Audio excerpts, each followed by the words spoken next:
Guys, welcome to 180 Drums. Yes, We've sir. got Stix in the house. What are you teaching us today, man? I'm teaching one of my favorite grooves, man, that I've been playing for a long time. It's very funky and very, very funky. Understatement, man. Yeah. Super funky. Ah, It's insanely super funky. funky. That's Yeah. right. Yeah. Awesome, man. And it's something that you said you played for a long time. Yeah, and like whenever the front of house guys say, "Hey, man, give me some kick hat snare," I always play this groove because it's so good, So All yeah. of them right away. You can just see at the far distance in the arena. You see some people dancing. Yeah. That's what you usually see. They're like cleaning it up and like That's right. grooving out. So That's yeah, awesome. man. But yeah, this is like one of my favorite grooves, and I've played this for a long time. So it's one of my staples. I love it, dude. Yeah. Let's jump right into learning it, man. Yeah. Why don't you show us it's 2 bars long.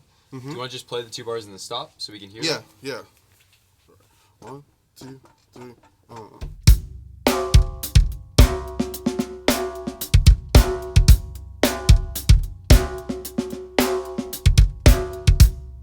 Cool. 2 bars 2 times. Yeah, you repeated it twice, 4 Yeah, bars all yeah, together. But yeah. man, that's awesome. It kind of needs to be repeated to hear it go back into the first bar again. Yeah. But man, that sounds awesome. Okay, so let's start breaking it down. What's the hi-hat playing? So the hi-hat's playing just basically eighth notes the whole time, pretty much.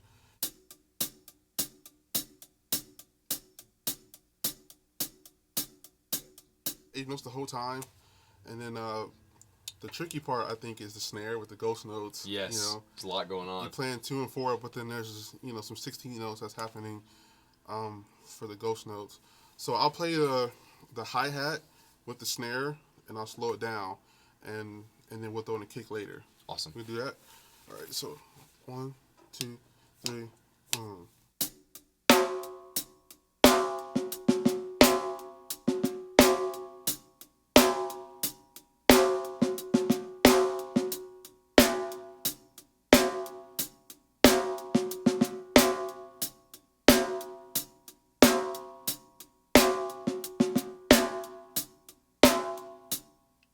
Now, quick disclaimer, because when we were about to go into this lesson, I was like, you were throwing in tons of different ghost notes, right? Yeah. But I did it again. That's all right. No. Yeah. There's different. I don't think that's that you're doing anything wrong at all. It's that you're adding in tons of different stuff. It's a feel thing, right? Yeah. We want yeah. the 2 and the 4 to be there. Yeah. But then you're adding in the ghost notes you just played are the foundation. Yeah. And you can build off of that, but that's Yeah. the foundation you're laying, which is killer.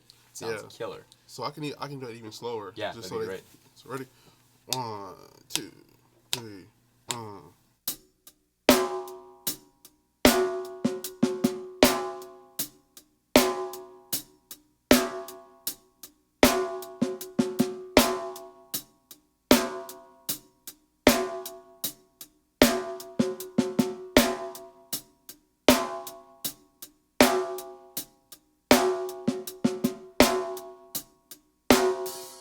Awesome. Okay, so we've got we've got the 2 and the 4 the whole time. That first bar, the only ghost note that we have is on the of 4. Yeah. So Yeah. 1E and a 2E and a 3 and a 4E and a 1, and then it goes 1E and a 2E and then we've also got an optional snare on the of 2. So you're playing that a couple times before where it goes 1E and a 2E and a 3E and a 4E Yeah. and a. Okay, Yeah. so that's not too bad. Yeah, not too bad It's at just all. that section where bar 1 and bar 2 come together. Yeah. That you Then put you a wanna little- like play the ghost notes again, but I mean you can do either or. You can even play that same ghost notes on the first bar if you wanted to. Right. To spice it up a little bit, Cool. Do you want to demo that? Yeah. So I'll play the whole groove. 1, 2, 3.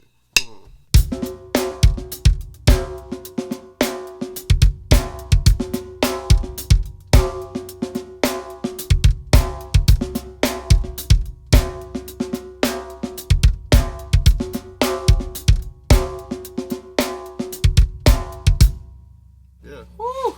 It's mean, man. Yeah. It sounds mean. And all you're doing there was going 1E and 2. Yeah. So the exact same thing. Same thing. Yeah. Cool, man. That Yeah. sounds awesome. All right, now let's talk bass drums. So with the bass drums, and again, guys, as you're breaking this stuff down, I mean, obviously we're trying to help everybody break it down so that it's easy for them to understand. But sometimes it's a good thing to just take some time for yourself and go, okay, what's really happening here?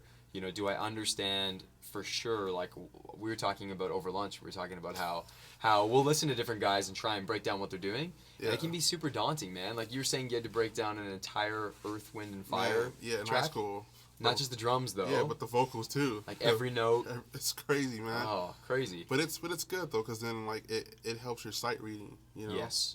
And gets your brain working. And then when you see rhythms, you're just like, oh, I know that rhythm because I wrote it. Right. In some other drum part, Yeah. So it just comes, like, automatically. Yeah, man, it's such a helpful tool. So that's why we always talk about, saying it and playing it and just getting the hang of really understanding it. So, okay, so with this, we've talked about the snare drums. You got 1E and a 2E and a 3E and a 4E and a 1E and a 2E and a 3E and a 4E and then for the bass drums, we've got, I'll just start by speaking it first. So we've got a bass drum on the 1. We've got one on the and of 2. We've got one on the E of 3, 4, and then we've also got it, and then there's no snare drums for beats 1 and 2 of the second bar, and then E and for beat 3, 4, and So that would sound like 1E and 2E and 3E and 4E and 1E and 2E and 3E and 4E and 1. Yeah. Okay, cool, man. Yeah. So why don't you play that for us? You can play the whole groove just nice and slow. Yeah. Ready? 1, 2, 3, 1.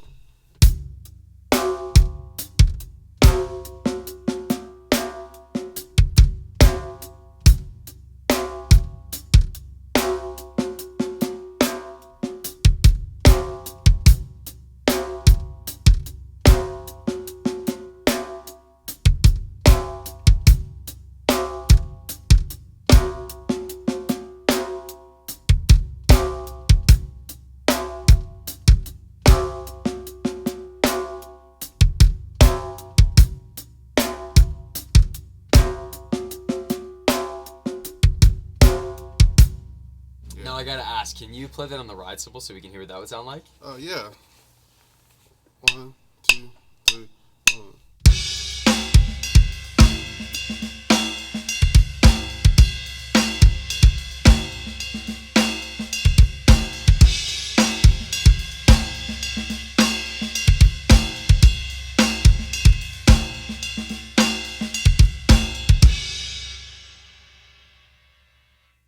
Okay, I'm going to add that in while we're looking at this because that's really cool. What you did was you added, for anyone who's wondering that ride cymbal pattern, again, you guys can look at the PDF, but some of this stuff, I mean, we're taking these ideas and we're building stuff on the fly because if someone sat down with you and took a lesson, right? Yeah. This is all the stuff I think students would want to ask. They'd go, man, what was that you just played? Yeah. And in a lot of instances, most teachers would be like, I don't even know what I just did, right? It's just happening. But I'm sitting here going, okay, like trying to count everything. So you were adding in, on beat 3, you went and 4.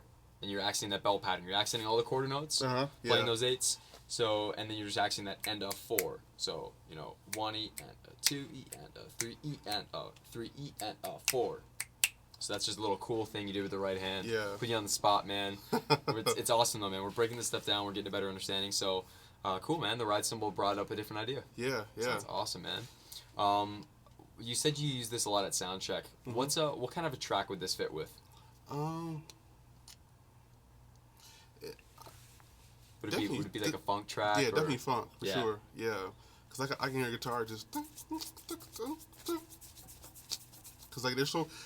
In, like, bar 2, there's so much space, like, where it's just, like, hat and snare. Yeah. And no kick. Guitar can just really just reign over those first 2 beats, First two beats and just, like, really just get the rhythm out. So, yeah, like, I think definitely a funk track would definitely fit this groove. Cool, man. For sure, yeah. I hear a bit of, like, a JT vibe as well, like some Justin Timberlake. Yeah, for sure. Cool, man. So good, dude. All right, well, that's awesome. That helps us really break it down. Why don't you play it one more time nice and slow, and then we'll get ready to head into the practice video and just really work on this. Sweet. All right, nice man. and slow. 1, 2, 3, 1.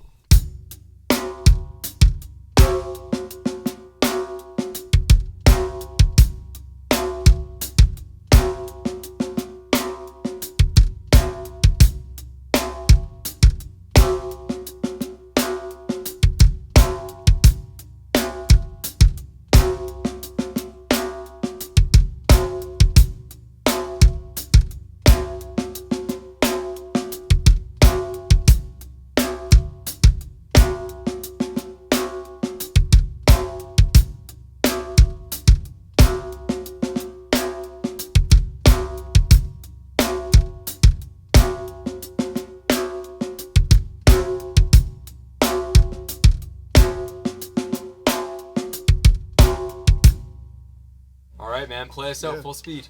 Sweet. 1.